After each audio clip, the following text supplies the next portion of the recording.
May it please the Court. I'm Michael J. Lockerbie, representing the appellant, Can-Am Fuel Distribution, along with my colleague, Daniel J. Oates. And present in the courtroom this morning are the members of the McCallum family, the owners and operators of the service station across the river in Vancouver that until recently was known as Dynamart of Fisher's Landing. And I'd like to, with the Court's permission, reserve 5 minutes for rebuttal. Sure. Thank you. The panel members see, of course, many more briefs than I do in my practice. Most of the ones I see, you get to the conclusion and the brief kind of peters out. It says, for the reasons stated herein, appellant or appellee respectfully requests XYZ. In this case, Can-Am, of course, had the last word as the appellant. In its reply brief, actually ended with 3 sentences in the conclusion that state what this case is all about. And those 3 sentences are as follows. The fact that Sinclair now has its own refinery in the area is not a proper basis for termination or non-renewal of the sublicense under the PMPA. Although Sinclair disputes that it is Can-Am's franchisor, it has never contended that the sublicense is not subject to the PMPA. Finding no PMPA franchise in a license to use a refiner's trademark granted to a motor fuel distributor and retailer, and of course in this case Can-Am was both, is unprecedented. Then Can-Am's conclusion ends with the boilerplate, respectfully requesting that the preliminary injunction order be reversed. Let me see if I want to set up where we are. Yes, Your Honor. In this case, because it leads into my question. The district court granted a motion to dismiss by both Glovis and Sinclair of the PMPA claims, correct? It did. Okay, and we want to get back to that in a second. And then there was a later application for preliminary injunction. Actually, Your Honor. Whether it was an application. Well, the motion for preliminary injunction was actually filed before the... So that's why I changed my... Yes. There was a motion for preliminary injunction. And when the judge got to ruling on that motion, he said, I'm not going to deal with the PMPA claims because I've already dismissed them. And then I'll deal with the other claims and I'll deny the injunction. Correct? That's what he said, Your Honor. Yes. And when he granted Good. You don't have to tell me why he said it. No. But I don't want this question to take longer than it needs. He's just widening up. Just hold on. Yes, okay. So here's my question. If we are to review the denial of the preliminary injunction, don't we necessarily have to go back and look at and figure out whether the judge correctly dismissed the PMPA claims? It's actually possible to review and reverse the preliminary injunction order without doing that. And the reason it's possible to do it that way is... You really want to argue that? Don't you need us to go look at those? we would like you to do that, Your Honor, and we believe that's the cleanest... Standard would apply for the... Pardon me? Because then a different standard would apply. A different standard would apply, right. Although we believe that even under Winter, as interpreted by Hernandez, that we'd be entitled to preliminary injunction. Let's assume that we don't agree. I mean, don't we have to go back and address the dismissal of the PMPA? We're respectfully requesting that the court do so, but I would be remiss not to point out, as we did in our briefs, that the district court also held that the license location fee agreement, which has a 10-year term, was an integral part of the contract between Sinclair and Can-Am, even though Sinclair did not sign the sublicense between Glovis and Can-Am. And that contract has a 10-year term. It doesn't expire until December 2029. And neither one of the defendants sent notice of termination of that, at least not to Can-Am, until after the termination has supposedly occurred. The first notice to Can-Am was December 20th.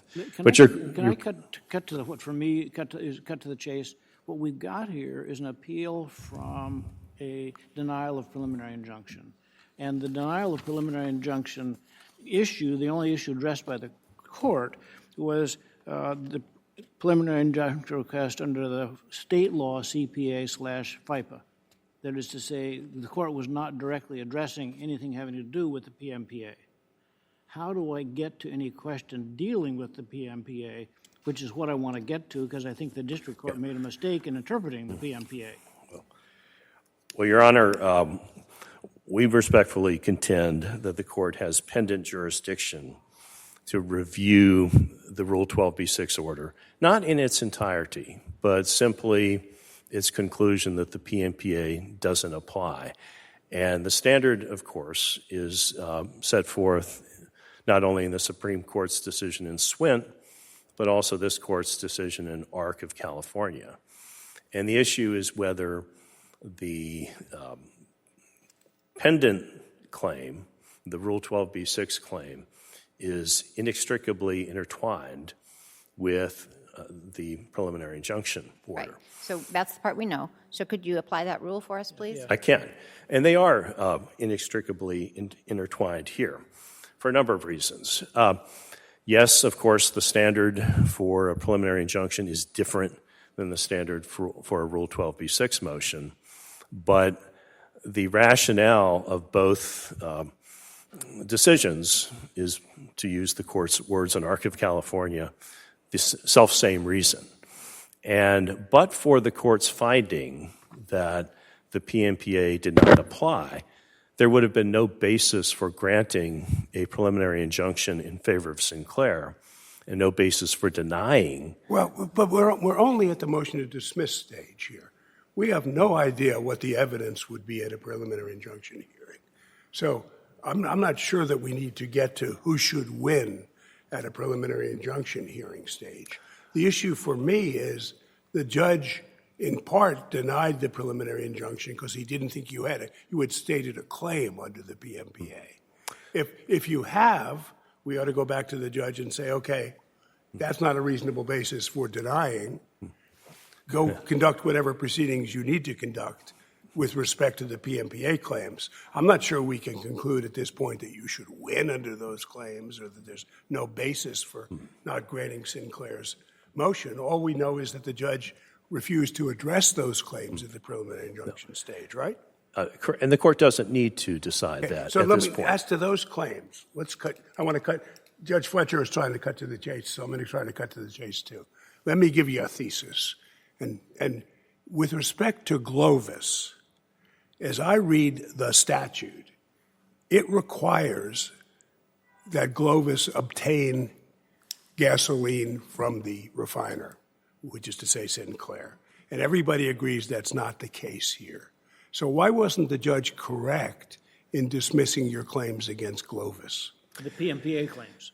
The PMPA claims. Well, there's no dispute that Glovis was Can-Am's distributor, regardless of where. Wait, they're a distributor, and as I read this statute, which is not the easiest statute in the world to read, but that's what we get paid for, I think the statute says that they think the statute is fairly read to say, with respect to a distributor, he's not such refiner who signed a contract, but a distributor, he has to obtain his gasoline from the refiner in order for the statutory definition to apply, and he does, and they don't in this case. So focus only on Glovis, not on Sinclair. Why wasn't the district court right? Well, the statute doesn't say that, with all due respect, Your Honor, and it has not been interpreted that way. And in fact, if you were to fill up your car with Sinclair gas in California, it's refined by Union 76. You know, oil companies authorize one. What difference does that make? I don't care what gas goes in my car when I fill it up. I'm asking you what the statute says. And the statute, the last clause of the statute seems to squarely apply to your situation, to this situation, which is to say the distributor is the person you're suing, and the distributor doesn't get motor fuel from the refiner. The distributor has to be licensed to use the refiner's trademark. Of course. To sell motor fuel. That's a requirement. Regardless of where it comes from. But doesn't it say something more? It says, or by a refiner which supplies motor fuel to the distributor. The licensing part by the refiner, we understand. but doesn't the refiner also have to supply motor fuel to the distributor? Well, in this case, of course, we haven't asked the district court or this court to decide who the franchisor was under the PMPA. It could have been Sinclair. If it's we're not dealing with Sinclair. Right. You may have a great argument about Sinclair. No. I'm asking about Glovis. Okay. And the district court, this is what the district court ruled. The district court said, I read this statute as required. Now, he may have misread it with respect to Sinclair, but I read this statute as requiring that the distributor obtain his gas from the refiner. And tell me why he misread the statute. The statute requires simply that the contract be for the supply of motor fuel. It clearly was. And the distributor in this case, Glovis was identified in all of the contracts as the distributor. And Glovis recognized that it was subject to the PMPA. In fact, the notices that it sent to Can-Am included the notice required by the PMPA. But doesn't your interpretation simply read the final clause, which begins "or by a refiner," out of the statute? No, Your Honor, because the statute applies regardless of who actually supplies the motor fuel. And what every decision applying the PMPA until now, until this one, has said is that it is the license to use a refiner's trademark that determines the existence of a PMPA. So your answer to my question is yes, your interpretation does read the final clause out of the statute. Well, no, the way the statute has been interpreted by every other court that we're aware of. Okay, and they may all be right and I may be wrong, but I'm asking a very specific question. Yeah. What purpose is the final clause in the statute under your interpretation of it? The final clause being that, or by a refiner which supplies motor fuel to the distributor, which authorizes or permits such use. Okay.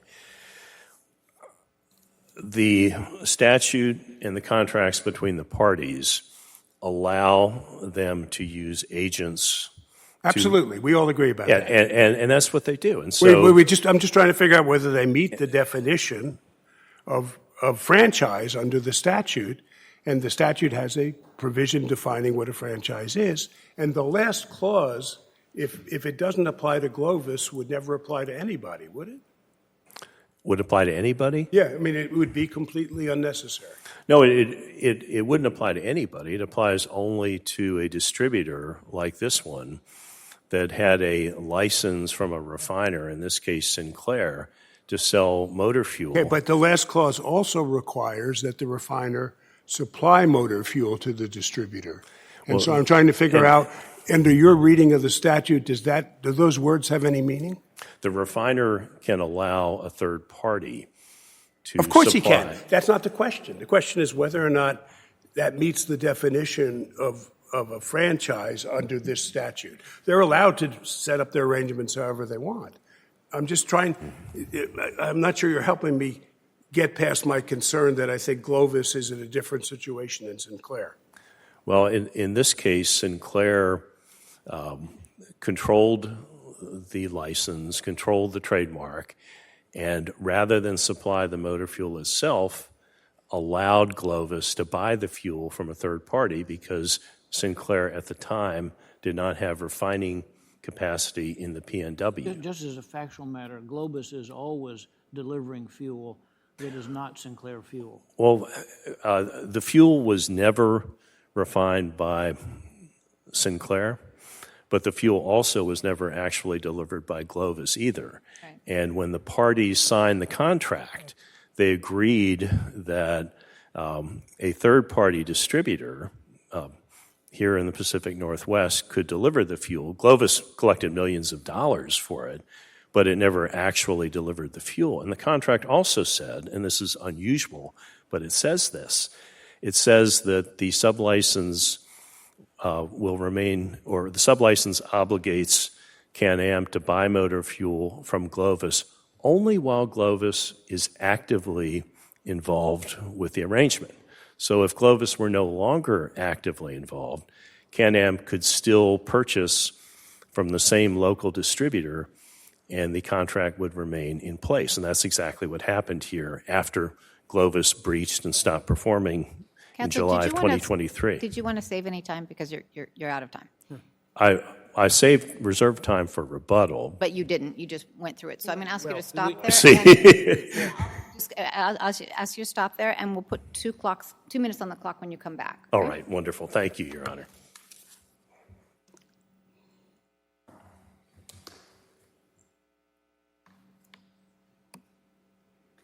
May it please the court. I'm Abby Reisner. I will be using 10 minutes of our time, and Glovis's counsel will use the remaining 5 minutes of time. The district court correctly entered a preliminary injunction here, and I hear a lot of interest about the PMPA. But before we get into that interesting topic, and I understand I'm a PMPA lawyer, it's interesting, I want to address why the appellant is trying to shoehorn in an earlier order that is not properly on appeal at this time. They belatedly addressed it in their reply motion, but did not even initially acknowledge the issue of pendant jurisdiction. And before we get there, we know that's happening because Can-Am has already complied fully with the injunction. Can-Am removed. That makes it tough to sort of rewind the hands of time, but we are where we are. And if we think there was a real mistake made in the motion to dismiss, what do we do? Well, and let me get to that, because the issue is this court can only exercise pendant jurisdiction, and you have discretion to do so or not do so, if it falls within SWIN's inextricably intertwined standard. So let me pose the same issue I did to your friend. The district judge says, I'm at the preliminary injunction stage now. The judge says, forget about the PMPA claims. I've already dismissed them, so I'm not worried about them. And now I'm only going to worry about these other claims. Let's assume that the judge was wrong. We don't want to get to that issue in dismissing the PMPA claims. Isn't the validity of those claims inextricably intertwined with his reasons for turning down the preliminary injunction? It's not, and here's why. First, if you set aside their characterization of the preliminary injunction order and actually look at it, it's what you're saying, Your Honor. The district court, simply recognizes that the PMPA claim has already been dismissed. He adds a footnote noting that no one submitted supplemental briefing following that dismissal. That occurred months earlier before this preliminary injunction order. They are not inextricably intertwined under the long line of cases where this court has exercised pendant jurisdiction, because there are different legal standards. And your law says that if different legal standards have to be applied, it's not inextricably intertwined. So let's talk about what that different legal standard is. First, under the preliminary injunction, he was applying a Rule 65 winter test. That's the legal standard. At the MTD stage, at the Rule 12b6 stage, it was a plausibility, Twombly, Iqbal standard. Completely different standard. If you add in an additional layer of the PMPA, that again adds an entirely separate legal standard that would have to be analyzed. Isn't the problem that if the claim had not been dismissed at the motion to dismiss stage, then when he went to the preliminary injunction stage, he wouldn't have been applying the winter standard?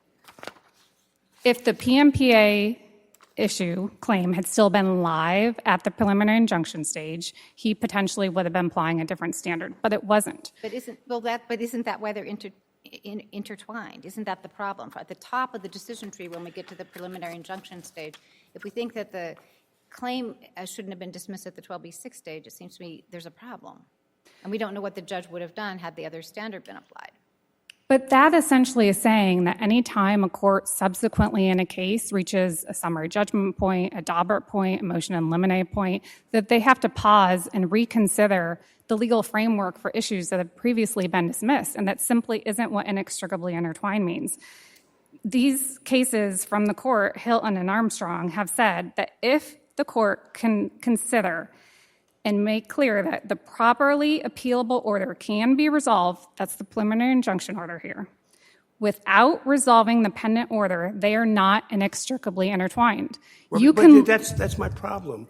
It can't be resolved if, in fact, So let's assume that the judge did exactly what he was supposed to do with respect to the non-PMPA issues and therefore issued a preliminary injunction. But if in fact that preliminary injunction should not have been issued if the PMPA applied, then aren't they inextricably intertwined? They're not, again, because they would be requiring application of different standards. Your questions. That's right, that's the point. Your questions earlier highlighted this when you were talking to him about the PMPA claim was at the motion to dismiss phase. Again, that's a plausibility standard. He wasn't finding anything. No, I right? understand. Interpreting a statute, counsel. He was interpreting a statute. He was interpreting the statute. Right, That's and correct. we do that de novo. Yeah, maybe it would be helpful because we used up a lot of your time on pendant jurisdiction, and I appreciate the arguments, but let's assume we get to the merits of the claim against Sinclair.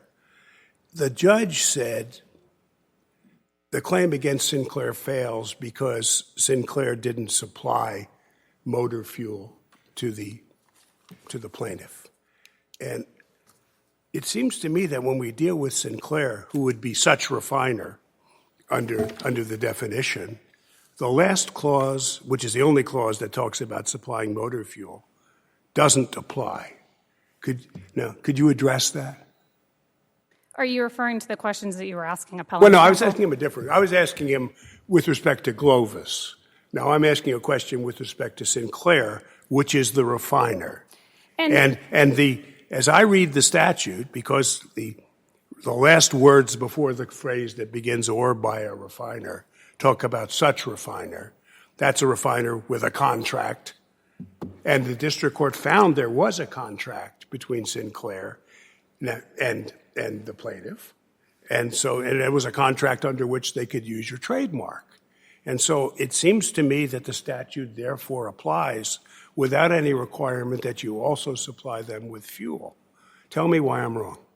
You're wrong because, one, we have to keep in mind that when you say he found there was a contract, what he found, if you look at the language in the Rule 12b-6 order, was that if the allegations are proven to be true, you're right. it's a plausibility. I'm sorry. Plausibly pled a contract. And you're so right. that assumes a lot of facts. And again, this really emphasizes why are we taking up this issue now? We're not saying that they can't appeal the PMPA order. Yeah, but I asked you to forget about pendant jurisdiction. Okay. No. The district court found they'd plausibly pleaded a contract.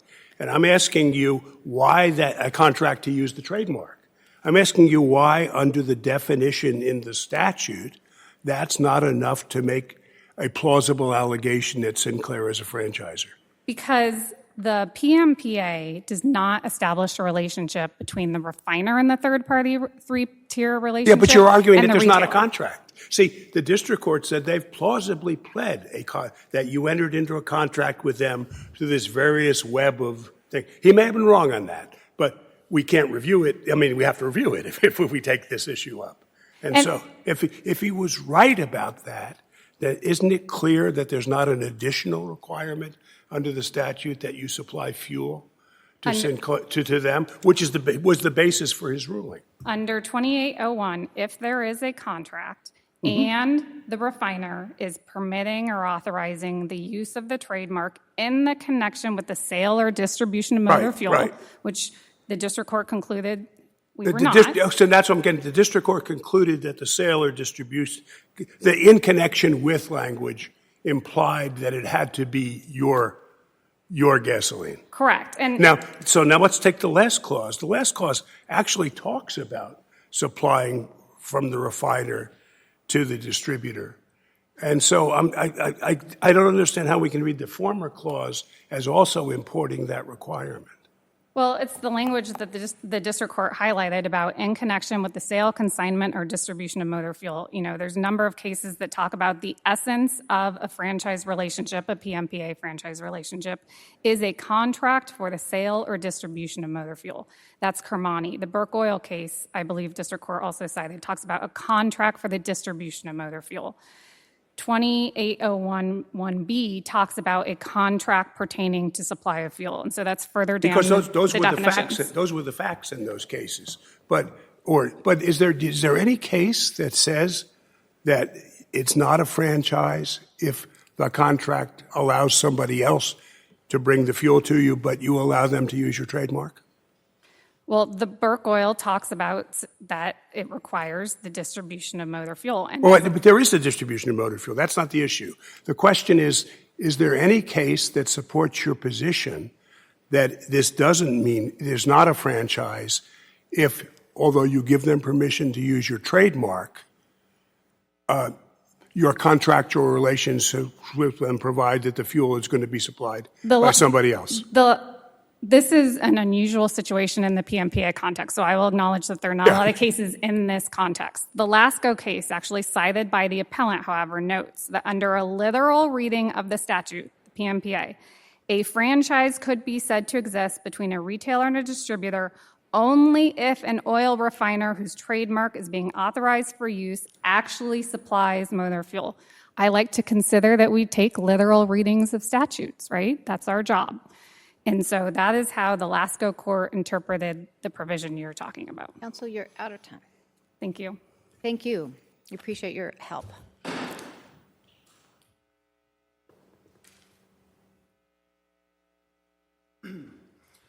Good morning. May it please the court, Ryan Vollins for Glovis America, Inc. So starting with the pendant jurisdiction, the threshold issue raised on appeal here is, did the district court commit error in ruling on the injunctive orders? And here, that question can only be determined. It did not. The appellant's proposition is, was it error for the district court to not apply a PMPA standard for injunctive relief when there were no PMPA claims alive in the case? That is not, that there's no error there. There cannot be, based on the posture of the case and the claims that existed. That makes clear the only basis, the real motivation for this appeal is to pursue the interlocutory ruling on the 12b6 orders. And Swint v. Chambers explicitly discourages the use of this practice to exercise pendant jurisdiction. So the policy reasons alone dictate that it would be inappropriate to exercise pendant jurisdiction. What's the status of the litigation in the district court? How far are we from final judgment? Discovery closed yesterday. So I think the next deadlines coming up are dispositive motions. So did a trial date set? Trial is off the top of my head. I don't know the date. March. Yes, March. Of next year? Yes. Okay. Oh, sorry, Your Honor. So understanding that the policy would not dictate taking up the interlocutory ruling at this juncture, even turning to the scenarios under the Armstrong matter that dictate when the exercise of pendant jurisdiction would be appropriate, they're still not satisfied here. The first scenario in which the two issues are, I always stumble on this word, inextricably intertwined, they're simply not, because we're kind of confusing what that means. So injunctive orders. Did the court commit error by not applying a PMPA standard when there are no PMPA claims? That's a simple issue that can be resolved in about 4 seconds. That's clearly not error. The interlocutory. Clearly not error is not a hill you need to climb, because I'm not sure you're right. Okay. All right, Your Honor. The second issue, the interlocutory 12b6 orders, as counsel noted, that is an Iqbal and Twombly determination in the pleading requirements for a colorable PMPA claim. The analysis and issues are entirely different, and the appellant wants us to operate under the assumption that inexplicably intertwined means that an earlier ruling has an impact on a subsequent ruling. And that is not how inexplicably intertwined is determined or interpreted and applied. I'm sorry, Your Honor, you have a question? And applied. If that were so, there would be countless initial interlocutory rulings that folks could just bring up through raising appeals on collateral orders to challenge them, just saying ruling one in a case and interlocutory ruling subsequently impacted the course of litigation downstream. That's not how it's interpreted. So your argument is that even if the judge erred in dismissing the PMPA claims, that doesn't necessarily mean he was wrong in his preliminary injunction hearing, because we don't know that even if they stated a claim, whether they would have been sufficient to alter the preliminary injunction ruling. Yes, Your Honor, you're right, and that relates to the second scenario under Armstrong, which is, would revisiting the 12b6 order necessarily resolve the issue raised on appeal on the injunctive order? And the answer to that question's already been answered, essentially alluded to by the court. It would not, because we don't know. We could not know. And that's why we typically don't bring up these interlocutory... You could not know what? How that issue could play out if a different standard were applied. And that makes all the more inappropriate to take up an interlocutory... Putting to one side standard in terms of what level of proof or you need to do, whether it's an ordinary standard or whether it's a PMPA standard for granting the relief, would it make a difference or could it make a difference to the judge's analysis and the injunction that's in front of us, a different understanding of the PMPA? Because my view, I'll just say it frankly, is I think the judge missed the PMPA. I think he misinterpreted it. If he interpreted it properly, would that affect the outcome of the question in front of us? I think it's a fair point, Your Honor, and I certainly think it could open the possibility, but under the district court's order on the preliminary injunctions, it certainly would indicate that it would not, under the circumstances and facts of the case at that posture in which it was before the court.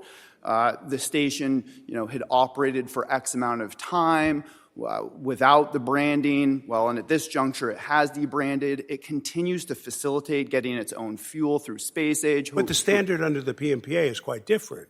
The standard says, the question is the hardships imposed on your side as opposed to the hardships imposed on his side. And that's a really different analysis than the Winters analysis, isn't it? Yes, Your Honor. I think we could all agree it is a different analysis, and frankly, it's a lower burden under the PMPA. That's the problem. But the court's analysis in its injunctive order makes clear it doesn't just rest on Can-Am will not sustain irreparable harm, so I'm denying its motion. It says because of all of these factors, balancing the harms, it still would not support granting the injunctive relief that Can-Am sought at that juncture. Thank you, counsel. You're well over your time, so I'm going to ask you to stop there. We'll just hear 2 more minutes rebuttal, please. Thank you, Your Honor. The preliminary injunction order itself said that the status quo that Can-Am sought to preserve, the status quo as of July 10, 2023, would have been, as stated by Can-Am, but for an intervening event. That intervening event was the notice of non-renewal. Here's a question for you that may seem like it's out of left field. Why didn't, instead of taking this appeal, why didn't you ask for an order from the district court under Section 1292B, just appealing the issue with respect to the PMPA? Because you could have done that immediately, you could have done it cleanly, instead of trying to shoehorn it into this form of pendant jurisdiction. Well, Your Honor, I suppose we could have done that. We were trying to... Can you do it now? Pardon me? Can you do it now? That's. I don't know the answer to that. That's a good question. Perhaps maybe we you can. could do it if we told the district judge to allow him you to do it. But the district court immediately denied our motion to stay pending appeal. That took a day or two, and so here we are. But what I'm trying to do is figure out how we get a decision with respect to the PMPA from this court early enough that it'll do some good to the parties, because I have a feeling that we as a panel might disagree with the district judge's conclusion as to the PMPA. Well, all we're trying to do, of course, is preserve the status quo. But so the it could status be, quo, that kind of ship has sailed. That's the other part of the problem at this point. It is, but the PMPA jurisprudence, including this court's... You're trying to restore the status quo, not preserve the status quo. Not anymore. Well, preserve the status quo when the case was filed. Right, But so what would happen right now if we took up your suggestion and we agreed that there's pendant jurisdiction and we agreed that the wrong standard was applied and we remanded? What would we be handing back to the district court?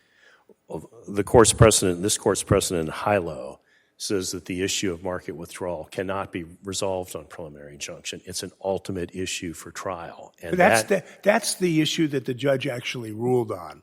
So we have no doubt that's in front of us. But that's not the question. We're asking you, how is it that we can rule on the PMPA issues? they're inextricably intertwined. I stumble on that phrase too. I'm going to say joined at the hip. And they're joined in the hip. There were 7 briefs filed before the preliminary injunction order was issued. 6 of them addressed the PMPA. Can-Am's opening brief addressed the PMPA. Sinclair's brief in support of its motion for preliminary injunction addressed the PMPA. Sinclair's opposition to Can-Am's motion addressed the PMPA. Glovis's opposition to Can-Am's motion addressed the PMPA. Can-Am's opposition to Sinclair's motion for preliminary injunction addressed the PMPA, and Can-Am's reply brief addressed the PMPA.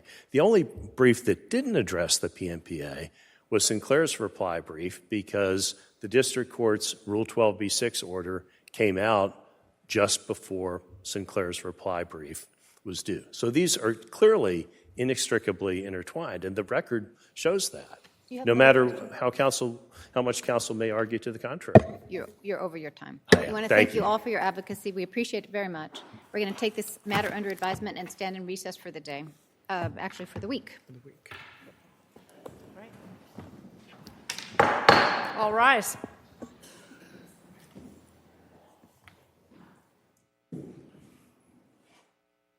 The court stands adjourned for the week. Thank you.